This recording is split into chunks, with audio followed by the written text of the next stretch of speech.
ମଣିଷ କାହିଁକି କଷ୍ଟ ପାଏ ବୋଲି ଯଦି ଖୋଜାଯାଏ ଉତ୍ତର, ତା'ର ଉତ୍ତର କ'ଣ ଜାଣନ୍ତି?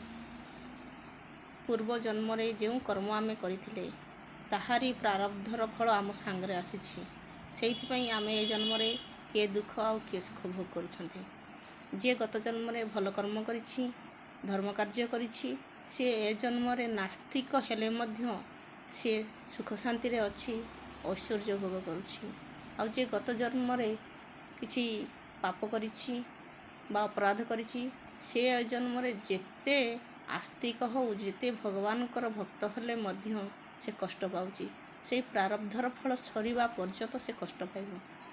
ସେଟା ସରିଗଲା ପରେ ପ୍ରାରବ୍ଧର ଫଳ, ତାପରେ ତା'ର ପୁଣି ସମୟ ପରିବର୍ତ୍ତନ ହେବ। ଯିଏ ସୁଖରେ ଅଛି ତା'ର ଦୁଃଖ ଦିନ ଆରମ୍ଭ ହେବ, ଆଉ ଯିଏ ଦୁଃଖରେ ଅଛି ତା'ର ପ୍ରାରବ୍ଧ ସରିଗଲେ ସେ ଖୁସିରେ ରହିବ। ଏ ହେଉଛି ଆମ ଜୀବନର ମହତ୍ତ୍ୱ।